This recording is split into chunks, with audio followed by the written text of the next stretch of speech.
특별히 구약 성경 중에서 신명기 8장 1절에서 6절을 생각하려고 하는 것은 오늘이 금년의 마지막 주일이기 때문에 그렇습니다. 한 해를 돌아보면서 금년 한 해를 어떻게 평가할 것인가, 우리 각자가 금년 1년을 어떻게 살았나, 하나님께서 나를 어떻게 보실까, 한 해의 삶을 무엇을 보강하고 무엇을 교정해야 하며 무엇을 나의 삶에서 잘라내야 하는가, 없어야 될 것이 있다면 그것은 수술을 해야 되겠죠. 자, 이러한 마음으로 성경적인 교훈을 얻고 싶은 거예요. 이 말씀을 통해서 은혜를 받을 수 있기 위해서 먼저 이 세상을 사는 신자들, 저와 여러분에게 있을 수 있는 질병이 있습니다. 영적 질병입니다. 이건 나쁜 질병입니다. 그 두 가지가 있는데, 하나는 하나님의 눈에서 벗어난 삶을 살고서도 괜찮은 것처럼 생각하는 질병입니다. 하나님의 말씀을 쉽게 망각하고 하나님의 말씀을 어기면서 평상시에 살고서도 그런 신앙생활을 괜찮은 것처럼 생각하는 질병입니다. 이거는 나쁜 질병입니다. 또 하나의 질병이 있는데, 그것은 너무너무 죄책감에 사로잡혀서 좌절하는 이 좌절감이라는 질병입니다. 이 두 개의 질병은 극과 극인데 서로 반대적 개념을 갖고 있는 그런 질병입니다. 영적 질병입니다. 하나님의 눈에서 벗어나 산 삶을 괜찮게 여기는 병이 든 신자들이 있습니다. 나는 괜찮겠지, 나는 그 병에 안 걸렸겠지, 부디 안 걸렸기를 바랍니다. 그런데 하나님의 눈에서 벗어나 산 삶을 괜찮게 여기는 이런 질병을 든 사람이 어떤 신자들이냐 하면, 그런 신자들은 거의 회개하지 않습니다. 회개가 거의 없습니다. 회개 거의 없는 신자들은 그 병에 걸린 거예요. 여러분, 목사인 저도 매일 회개합니다. 매 순간 회개해야 하고 저 자신을 챙기고 관리해야 합니다. 이 세상 살이는 그래야 살 수 있어요. 여러분, 신앙생활 하면서 회개를 한 적이 기억이 별로 없다. 나는 회개를 언제 했나? 이분은 하나님의 눈에서 벗어난 삶을 살고서도 괜찮은 신앙생활을 하고 있는 것처럼 생각하는 영적 질병에 걸린 신자입니다. 또 하나, 좌절감이라고 하는 영적 질병에 걸린 신자가 있습니다. 자, 이런 분은 어떤 사람이냐면은, 어떤 분이냐면, 어떤 일을 한 가지를 겨우 하면 나는 왜 항상 이렇게밖에 못하는 사람일까, 못하는 것일까 하면서 자기 자신을 끊임없이 비하하고 비관해요. 신앙생활 하면서. 이 사람은 아주 심각한 좌절감이라는 영적 질병에 걸린 신자입니다. 이 두 질병은 아주 고약한 병이에요. 이건 신앙생활의 질병입니다. 이런 영적인 질병에 걸린 신자들의 공통점이 있어요. 자, 이 두 질병은 서로 이 정반대적 개념이 되는 극과 극의 아주 나쁜 영적 질병인데, 이 두 질병의 공통점이 있어요. 교만입니다. 그게 교만이에요. 자, 먼저 말씀드린 그런 그 질병에 든 사람은 그 교만이 오만으로 나오는 거예요. 그래서 남들이 자기를 인정해 주지 않는다면서 쉽게 서운해하고 삐치기를 잘합니다. 그런 신자는 나 예수 괜찮게 믿는 사람이야, 나 정도만 믿어봐 문제없어, 근데 왜 나한테 뭘 직분을 안 주지? 왜 사역을 안 맡기지? 이러면서 굉장히 속상해하고 삐치고 자기 자신을 과하게 혼자 착각하여 평가하고 있는 사람이에요. 이건 교만인데, 이 교만은 주제를 모르고 오버하는 교만입니다. 하나님께서는 절대로 사람을 잘못 보지 않으십니다. 하나님께서는 사람을 완벽하게 보셔요. 정확하게 보십니다. 근데 하나님이 하시는 일에 불만이 많아요. 나는 굉장히 쓸만한 사람인데 주께서 안 써. 이렇게 생각합니다. 이거는 상당한 교만인데 자기 주제를 모르고 오버하는 교만이에요. 자, 그 다음에 좌절감의 질병에 걸린 이런 신자가 있습니다. 이런 신자는 그 교만이 가치관의 상실로 나타납니다. 그래서 거절을 하고 불순종이 붙어 있어요. 이 교만은 하나님을 기만하고 하나님을 불신하는 교만입니다. 하나님께서 세우려 하셔도 아니요 주님, 자기가 하나님으로서 전부 평가하고 판단하고 결정해요. 이건 무지무지하게 나쁜 교만입니다. 여러분, 우리들 가운데에는 이 두 가지 질병에 걸려있는 분들이 있을 거예요. 그래서 이 12년도 마지막 주일을 맞이해서 이제는 대망의 2013년도를 앞에 놓고 있는데 이 마지막 주에 이런 부분들을 청산할 건 청산하고 이제는 2013년도에는 활짝 열린 빛 가운데 길을 가자 그 말이야. 네. 자, 그래서 언제든지 우리가 기본적으로 알고 있어야 하는 게 있습니다. 우리 신자들이 기본적으로 알고 있어야 하는 게 뭐냐면 하나님께서 신자에게 어떤 직분을 맡기신다든지 어떤 사역을 맡기신다든지 하실 적에 어떤 직책을 맡기신다든지 하실 적에 하나님은 그 사람이 가지고 있는 능력의 차원을 보시고 그걸 기준으로 해서 사람을 세우시지 않는다는 거예요. 이건 우리들의 생각과 일반적인 생각과 많이 다른 것입니다. 하나님께서 교회를 통하여 사람을 세우시는 기준은 능력이 어느 정도냐 이거를 보고 세우시는 것이 아니고 하나님이 보시는 다른 게 있어요. 여러분, 신자가 하나님께서 부르실 적에 아니요 하고 거절하는 거 이건 문제입니다. 또 하나님께서 부르시지도 않았는데 자기 하나님이 안 불러줬다고 삐치는 것도 문제예요. 그렇지 않습니까, 여러분? 긍정이 됩니까? 예. 하나님이 부르실 때 아이고 주님 하고 거절하는 것도 문제고 하나님이 부르시지도 않는데 안 불러준다고 불만을 터뜨리는 것도 이것도 문제라며. 하나님이 사람을 세우시는 기준이 능력에 따라서 세우는 줄로 생각을 할 때는 두 가지 현상이 나타나는 거예요. 한 가지 현상은 하나님께 부름을 받을 때 아무렇지도 않게 거절을 해요. 아이고 주님, 에휴 다른 사람이에요, 다른 사람. 자, 또 한 가지 현상이 있습니다. 자기는 그래도 능력이 있다고 생각을 하고는 교회에서 자기를 제외시켰다고 그렇게 마음을 먹고 속상해하는 거예요. 이 두 가지 현상이 하나님이 사람을 세우실 적에 능력 여부에 의해서 사람을 세우신다 라고 하는 생각을 갖고 있을 때 그 두 가지 현상이 나타나는 거예요. 자, 여러분, 그러면 어떤 것이 옳은 것입니까? 자, 우리는 어떻게 해야 합니까? 신자는 어떻게 해야 할까? 거두절미하고 다른 말이 아니라 하나님께서 행하시는 일에 그대로 받아들이는 거예요. 그게 우리들의 합당한 태도입니다. 하나님께 부르심을 받을 때에는 아멘으로 순종하면 되는 거예요. 그런데 하나님께서 부르시지를 않는다, 하나님이 세워주시지를 않는다, 그럴 때는 어떻게 될까요?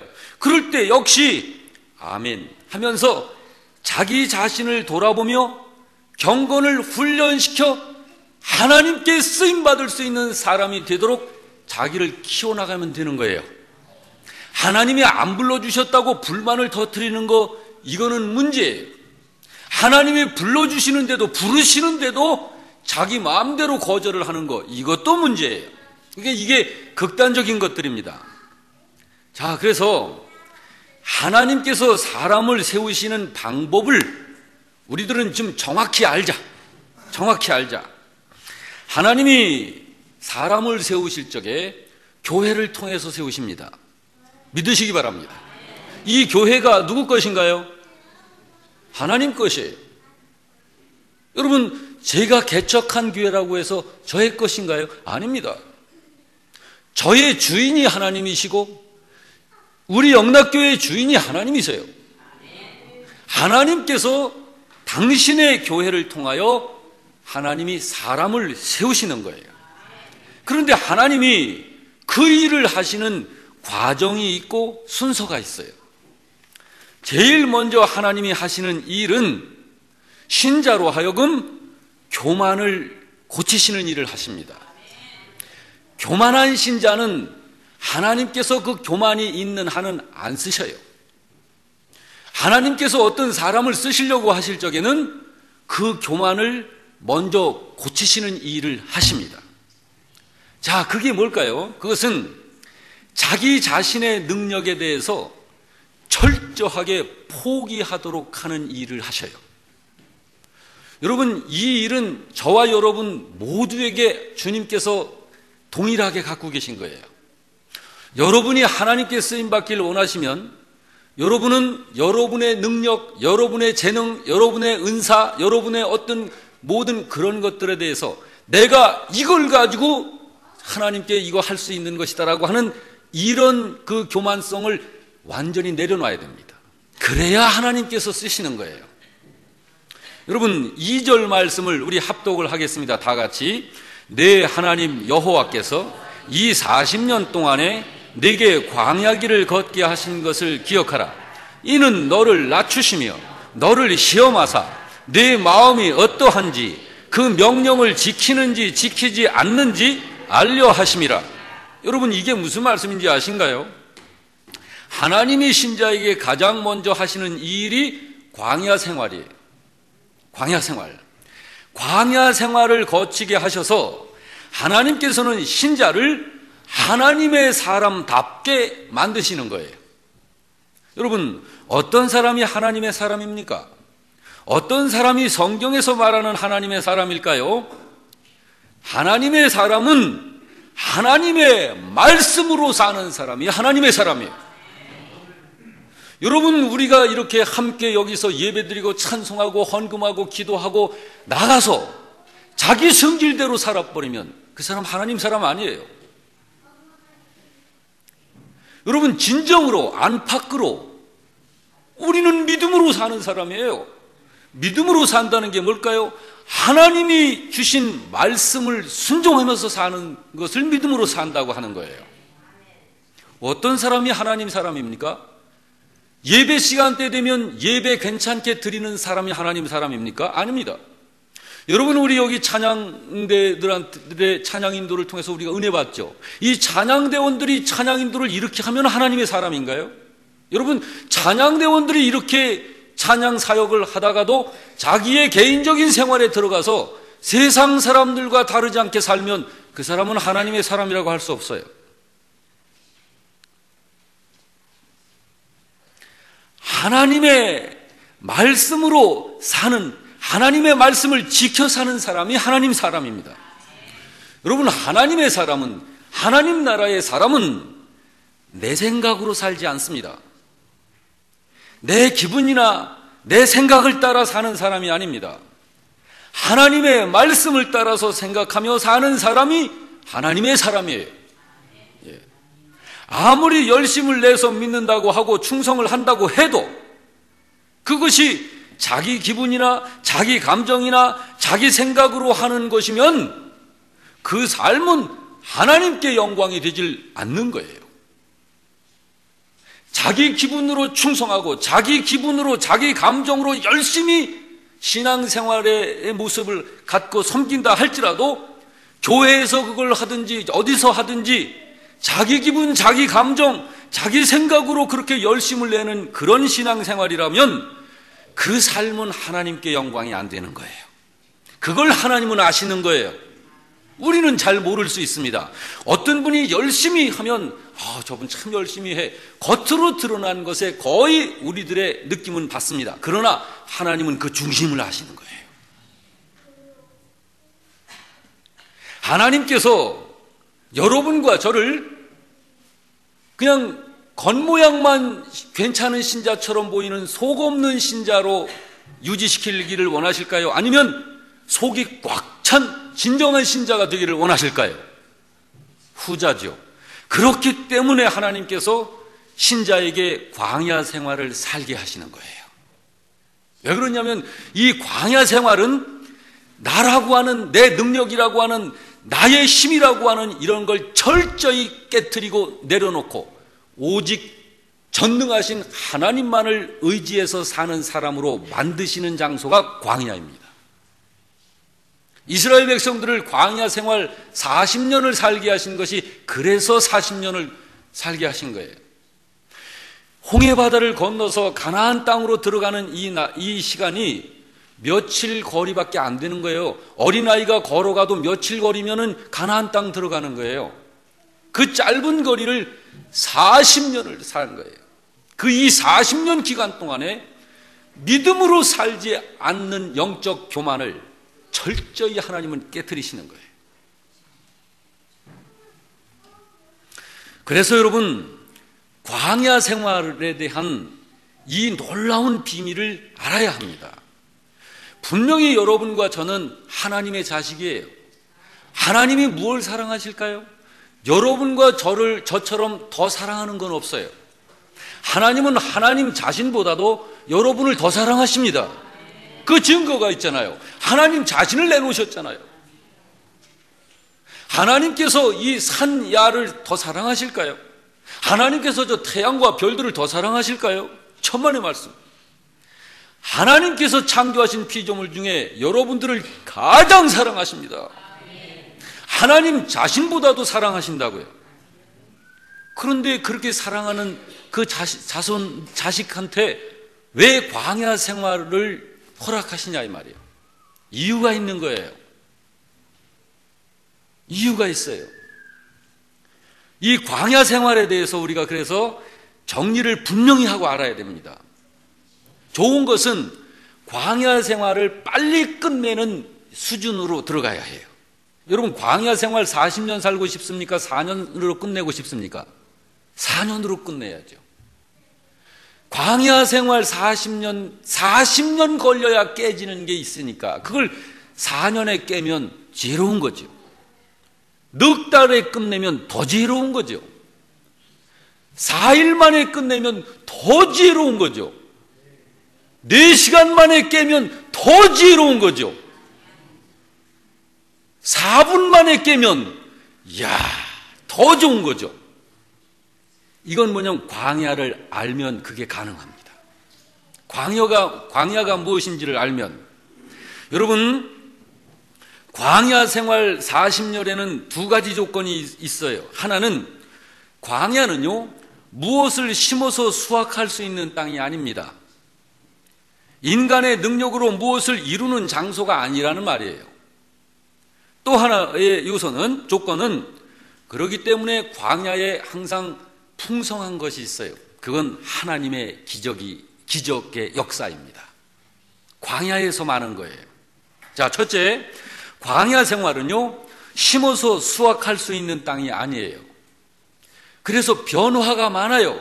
광야 생활은 언제 이동을 해야 하는지 알 수 없는 땅이 광야예요. 자, 광야에는 어떤 것이 있죠? 낮에는 구름 기둥, 밤에는 불 기둥. 자, 구름 기둥이 떠올라 움직이면 곧바로 천막을 다 정리해가지고 행군을 해야 돼.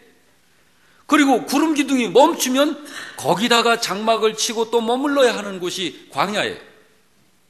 그렇게 장막을 또 막 쳤는데 치자마자 구름 기둥이 또 움직이네. 그러면 또 막 걷어가지고 짊어지고 또 따라가야 되는 거예요. 그게 광야예요. 40년을 그런 상태로 살아야 하는 장소가 광야입니다. 그 광야 40년 생활을 살게 하시면서 하나님은 신자를 하나님의 사람답게 만드시는 거예요. 이게 광야의 메시지입니다. 곧 하나님이 광야를 허락하시는 목적이 그것 때문이에요.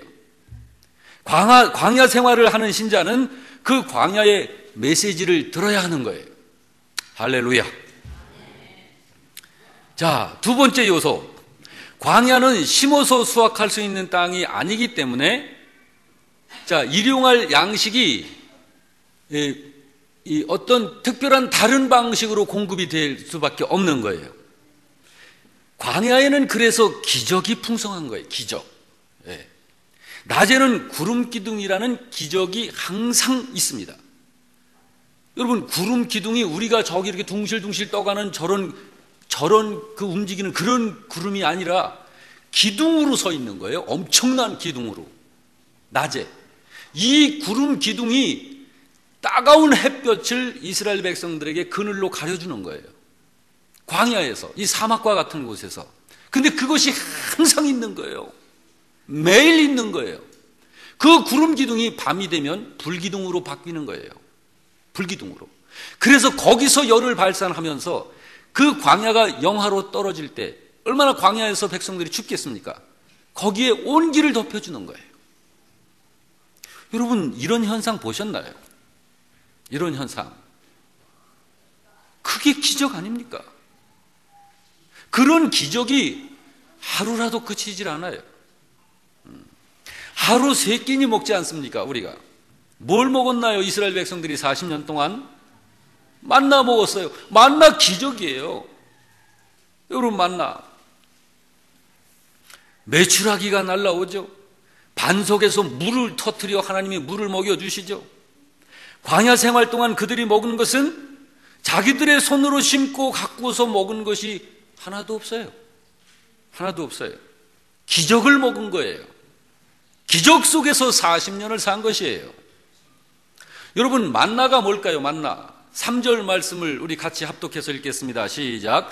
너를 낮추시며 너를 줄이게 하시며 또 너도 알지 못하며 네 조상들도 알지 못하던 만나를 네게 먹이신 것은 사람이 떡으로만 사는 것이 아니요 하나님의 입에서 나오는 모든 말씀으로 사는 줄을 네가 알게 하려 하심이라. 이것이 만나예요. 너도 모르는 것, 너도 알지 못하며 네 조상들도 알지 못하던 만나입니다. 이게 만나예요. 하나님의 기적이죠. 여러분, 하나님의 기적에 대한 이해가 되나요? 논리적으로 그것을 과학적으로 풀어서 분석해서 요런 거가 이게 기적이다. 여러분, 이 기적을 그렇게 여러분 이해하나요? 기적은 우리가 모르는 거예요. 알 수가 없는 거예요. 가장 많은 그런 기적, 가장 놀라운 기적들이 풍성했던 곳이 광야예요. 네. 그러므로 여러분, 이 광야 생활을 하는 성도에게는 교차되는 두 가지가 있어요. 어떤 것이 교차되냐면 하나는 철저한 절망과 좌절이 생깁니다. 또 하나는 감사와 기쁨과 자랑이 생겨요. 자, 좀 더 보십시다. 무엇에 좌절하고 무엇에 절망을 하게 될까요? 광야에서는 자기 자신의 존재에 대해서 좌절하고 절망하는 거예요. 내 힘으로 살 수 있는 곳이 아니에요. 광야는 내 두뇌로 살 수 있는 곳이 아니라고요. 그러니까 나라고 하는 존재는 아무것도 아니구나 라고 하는 것이 정리되어지는 곳이 광야예요. 자, 동시에 그러면서 무엇에 감사하고 무엇을 자랑하게 되죠? 하나님의 은혜, 하나님의 인도하심, 하나님의 역사하심이 매일매일 있으니까 그 하나님의 은혜에 감사하고 하나님을 자랑하게 되는 곳이 광야입니다. 이 두 가지가 교차되는 거예요. 이것을 말씀하는 것이 신명기 4장 32절 이하입니다. 자, 이 말씀을 우리 다 같이 읽습니다. 내가 있기 전 하나님이 사람을 세상에 창조하신 날부터 지금까지 지나간 날을 상고하여 보라. 오늘 이 끝에서 저 끝까지 이런 큰 일이 있었느냐? 이런 일을 들은 적이 있었느냐? 어떤 국민이 불 가운데서 말씀하시는 하나님의 음성을 너처럼 듣고 생존하였느냐? 어떤 신이 와서 시험과 이적과 기사와 전쟁과 강한 손과 편팔과 크게 두려운 일로 한 민족을 다른 민족에게서 인도하여 낸 일이 있느냐? 이는 다 너희의 하나님 여호와께서 애굽에서 너희를 위하여 너희의 목전에서 행하신 일이라. 할렐루야. 하나님이 그렇게 하신 거예요. 그래서 이스라엘에게 있어서 이런 광야 생활 40년은 어떤 이방 민족도 맛보질 못한 사건이에요. 이런 거는 그 어떤 민족도 감히 비교할 수 없는 기적, 영광, 자랑, 이런 것들이 풍성한 그런 지역이고 그런 기간이었던 것입니다. 자, 이제 다시 오늘 본문 2절을 다시 한번 봅니다. 다 같이.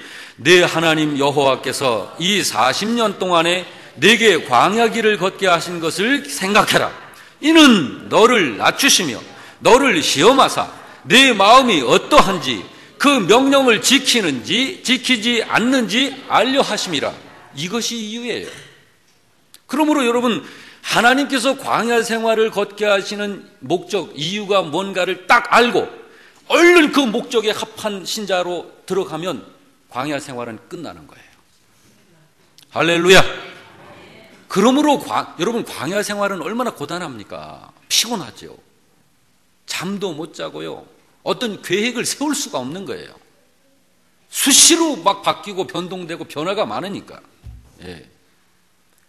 자, 3절도 우리 같이 봅니다. 시작. 너를 낮추시며 너를 줄이게 하시며 또 너도 알지 못하며 네 조상들도 알지 못하던 만나를 네게 먹이신 것은 사람이 떡으로만 사는 것이 아니요 여호와의 입에서 나오는 모든 말씀으로 사는 줄을 네가 알게 하려 하심이니라. 할렐루야. 여기서 두 가지 이야기가 엇갈려 가는 것에 주목하시길 바랍니다. 지금 읽은 말씀에서 하나님께서 이스라엘 백성을 하나님이 낮추셔요. 내가 스스로 겸손해서 낮아진 게 아니라 하나님이 당신의 자식들 이스라엘 백성들을 하나님이 낮춰버리신다고요. 자, 그것이 하나고 또 시험을 하셔요. 하나님께서 테스트를 하신다고요. 우리는 이 두 가지, 낮추심과 시험을 하심, 이 두 가지에 대한 올바른 이해를 해야 합니다. 올바른 이해. 자, 하나님이 이스라엘을 낮추신다, 시험을 하신다 하는 건 나쁘게 하셨다는 게 아니에요. 여러분, 내 새끼를 광야에다가 옮겨놨다. 그러면 삶이 굉장히 불편한 광야, 사막으로 떨어뜨려 놨다라는 거예요. 그거 나쁘게 한 건가요? 자, 우리가 사회적, 세상적 개념으로 보면 그건 나쁘게 한 거예요. 하나님이 나를 미워하시는가 보네. 하나님이 나를 버리셨나? 허이구, 하나님 그럴 수 있어요? 이러면서 이제 하나님과 한번 대립을 하려고 하죠. 여러분, 하나님은 절대로 여러분에게 나쁘게 하시지 않습니다. 여러분을 너무 사랑하시기 때문에 여러분을 믿음으로 사는 하나님의 온전한 자식으로 만들시려고 하나님이 그 일을 하시는 거예요. 여러분이 믿음으로 사는 사람으로 서지 못하면 하나님 나라에 하나님의 것을 상속받을 수가 없습니다. 여러분이 이 사실을 아셔야 해요. 그래서 하나님께서 우리를 낮추신다, 그리고 우리를 시험하신다 하는 건 이건 나쁜 게 아니에요. 여러분, 이걸 생각하세요. 우리를 광야로 보내시면 하나님은 젖과 꿀이 흐르는 땅에서 이렇게 보고 계실까요? 천만의 말씀, 하나님이 광야로 같이 가시는 거예요. 우리만 광야에 떨어뜨리시는 게 아니라고요. 하나님은 먼저 광야라는 조건 속으로 백성들을 집어넣으십니다. 그런데 그건 광야 속으로 유기하시는 게 아니고 버리시는 게 아니고 하나님이 그 광야에 같이 계시는 거예요.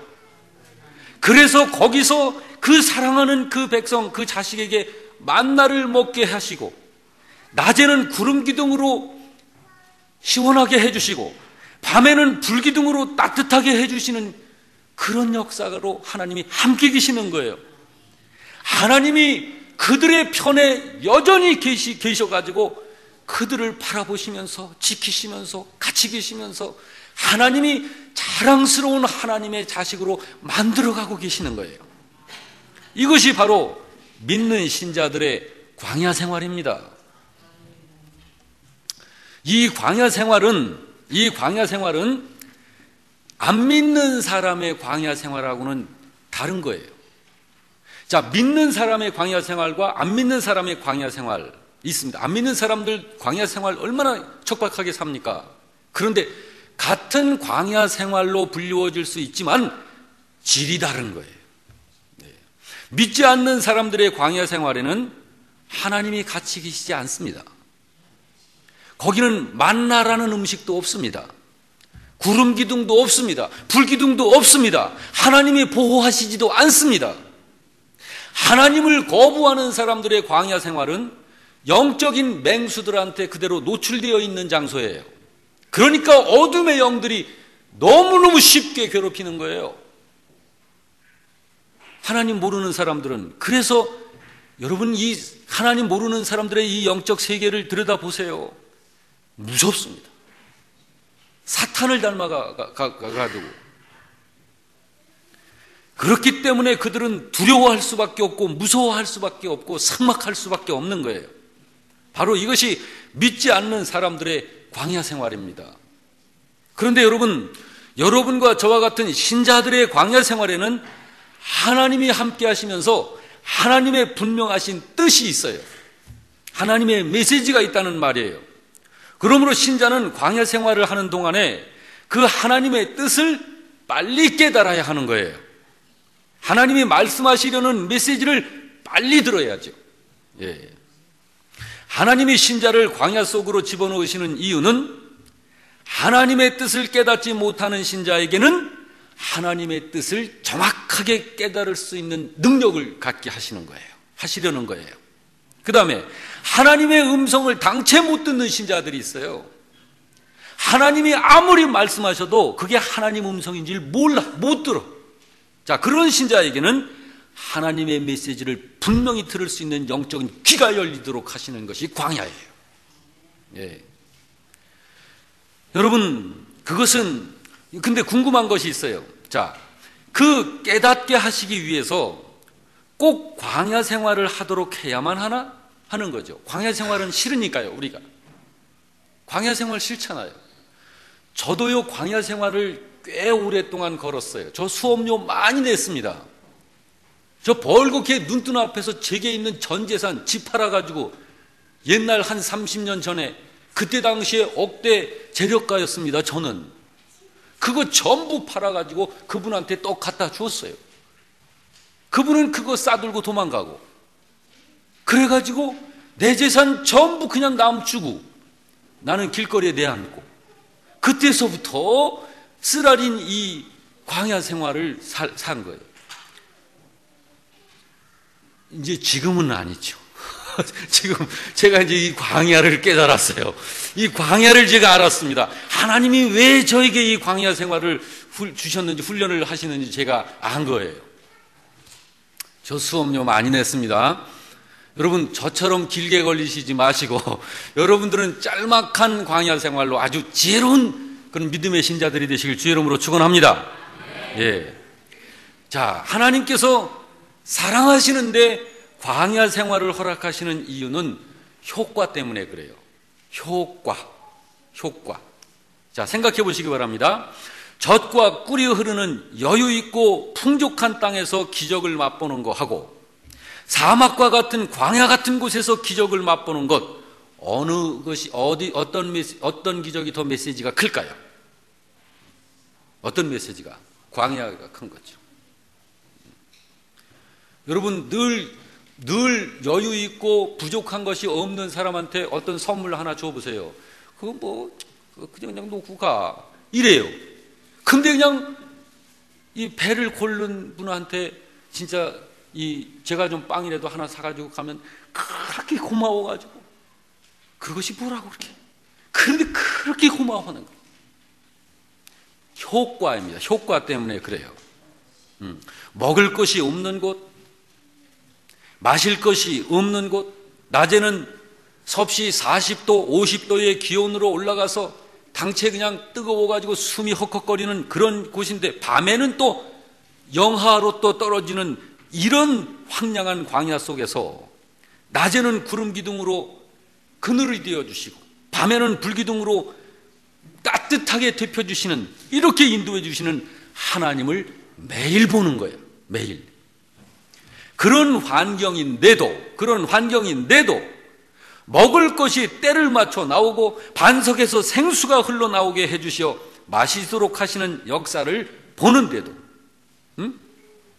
배고프지 않고 목마르지 않은 정도가 아니라 어느 곳에 사는 사람들보다도 더 풍성한 체험을 하게 되는, 그런데도 이 성도들의 광야 생활은 그런 거예요. 그런데 단지 광야 생활일 뿐이지 얼마나 감사합니까? 예. 그런데도 적지 않은 신자들이 하나님을 사랑하지 않고 원망해요. 하나님께 불평을 해요. 지금 편찮으셔서 못 나오시는 우리 홍성열 집사님, 홍성열 집사님은요, 당신이 주무시는 옆자리에서 시체로 들려나가는 이런 삶을 사신 분이에요.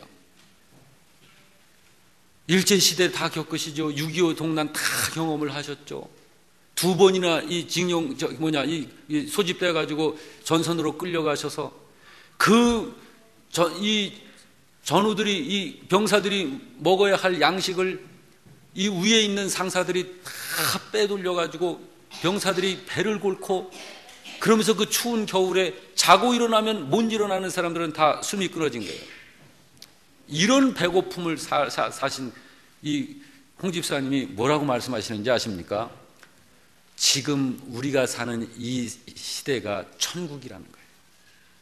이 시대에 이 참 감사하지 못하고 이렇게 잘 사는데도, 이렇게 집이 따뜻하고 따뜻한 옷이 있고 좋은 신발 신고 이렇게 삶의 환경을 넘치도록 누리는데도 무언 불만들이 그렇게 많은지 우리 홍 집사님은 그런 말씀을 하셔요. 뭐가 못마땅한지, 예? 이렇게 넘치는데 하나님께서 이 광야 속에서 그렇게 하나님의 손길의 역사가 풍성하게 그렇게 나타나는데도 하나님을 사랑하지 않아요. 하나님께 감사하지 않고 그걸 모르는 거예요. 그러니까 불평해요. 얼마나 안타깝습니까? 신자를 하나님의 자녀답게 다듬으시려는 것이 신자의 광야 생활인데 그 하나님의 뜻을 깨닫지 못하고 고집을 피우고 그 하나님의 하시려는 말씀을 듣지를 못해서 고집을 부리면 그 다음에는 이제 뭐가 있을까요? 매가 있는 거예요. 이제 매가. 광야 생활에서도 안 들으면은요, 그 다음에는 하나님이 사정없이 후려치셔요. 매는 이제 피가 흘러요. 매. 그러므로 결국은 광야 생활 때 깨닫지 못했던 사람들이 지진을 만나고 불뱀을 물리고 큰 역병에 걸려가지고 쓰러져 간 거예요. 이스라엘이 겪게 된 이 모든 재앙들은 전부가 하나님을 사랑하지 않기 때문에 당한 것들입니다. 여러분, 다시 한번 진리를 선포합니다. 여러분들이요, 하나님께서 낮추시고 하나님께서 시험을 하시는 것은 단 하나의 이유 때문에 그걸 하시는 거예요. 너의 마음이 어떠한지를 스스로 깨달아 알게 하시려고, 내가 하나님의 말씀을 따라서 사는지 그렇지 않은지를 스스로 깨달아 알게 하시려고 광야 생활을 하나님이 하시는 거예요. 조금만 더 귀를 기울여 보십시다. 오늘날 신자들이 오늘 이 성경을 읽으면서 이런 생각을 하는 것 같아요. 아유, 참 그러네.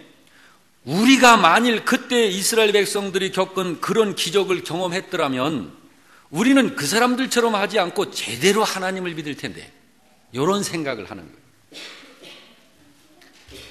여러분, 이게 무슨 생각인지 아십니까? 이거는 지금 나에게는 그들이 경험했던 그 많은 기적 같은 것이 없기 때문에 내가 제대로 못 믿는 거지, 만일 나한테도 그때 이스라엘 백성들에게 있었던 그런 기적처럼 그렇게 많은 기적이 있다면, 나한테도 있다면 나는 제대로 믿을 거야, 이렇게 생각하는 거. 여러분, 이런 생각은 그때 광야의 그 이스라엘 백성들의 생각과 같은 거예요. 그건 신앙이 아닙니다. 그건 신앙이 아니죠. 여기 하나님의 생각을 보시길 바랍니다. 하나님이 왜 이스라엘 백성으로 하여금 광야 40년 생활을 거치게 했는지 2절, 3절을 다시 한번 제가 읽을 터이니 보시기 바랍니다. 네 하나님 여호와께서 이 40년 동안에 내게 광야길을 걷게 하신 것을 기억하라. 이는 너를 낮추시며 너를 시험하사 내 마음이 어떠한지 그 명령을 지키는지 지키지 않는지 알려 하심이라. 너를 낮추시며 너를 줄이게 하시며 또 너도 알지 못하며 네 조상들도 알지 못하던 만나를 내게 먹이신 것은 사람이 떡으로만 사는 것이 아니요 하나님의 입에서 나오는 모든 말씀으로 사는 줄을 내가 알게 하려 하심이니라. 너를 낮추시고 너를 시험하는 것은 너로 하여금 내가 누군가를 알게 하려 하심이라고 하는 거예요. 하나님이 우리가 누군가를 알려고 시험하는 것이 아니라 우리로 하여금 우리가 누군가를 알게 하려고 광야 생활을 하게 하신다는 거예요. 여러분, 금년 한 해 동안 여러분은 어떤 만족 속에서 사셨습니까? 여러분이 1년간 한 일이 무엇인가를 조용히 좀 생각해 보는 시간을 가져보시길 바랍니다.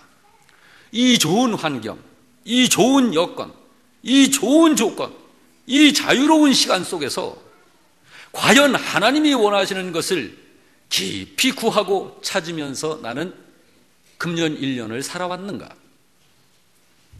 오늘 이 말씀이 바로 그걸 말씀하는 거예요.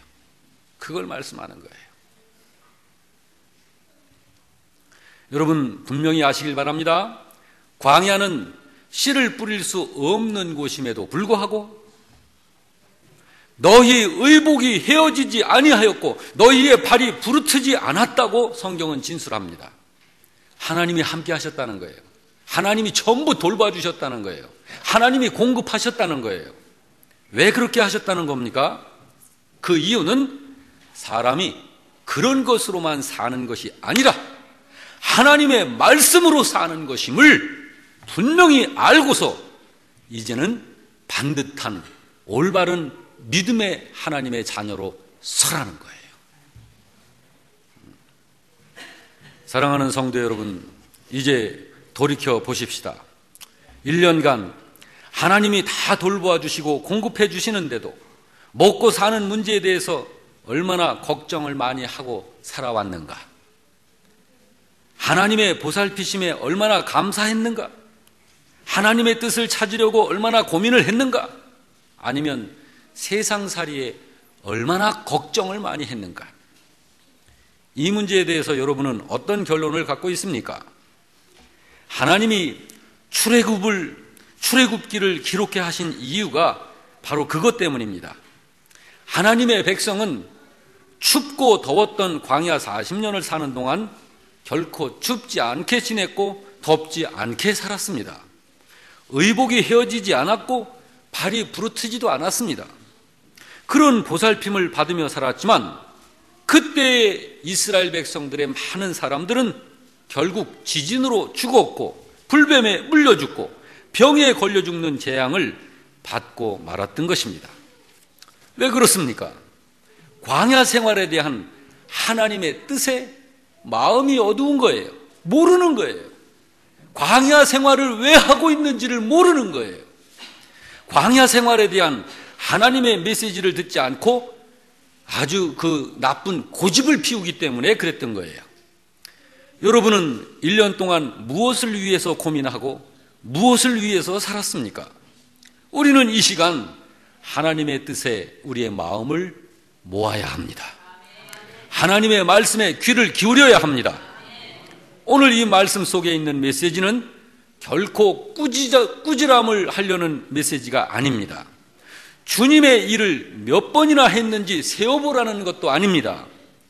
우리 자신을 알자는 거예요. 곧 하나님, 저는 제가 먹을 밥 한 그릇 때문에 모든 신경을 집중시킬 정도로 부족하고 못난 사람입니다. 이제는 이런 나의 삶을 회개하고 하나님께 두 손 들어 항복합니다. 이런 마음을 가져야 되는 거예요. 그렇습니다. 하나님께서 우리로 이 광야 생활 40년 같은 세상살이를 하게 하시는 것은 우리를 낮추시고 우리를 시험하시기 위해서입니다. 그 과정을 통해서 우리로 하여금 성도다운 성도가 되도록 하시려는 거예요. 하나님은 우리가 우리의 입으로 이런 고백을 하기를 원하시는 거예요. 하나님, 이제부터 저의 주인이 되어 주십시오. 제가 입으로는 믿는다고 하지만 내가 나의 주인이 되어서 사는 이 삶을 회개합니다.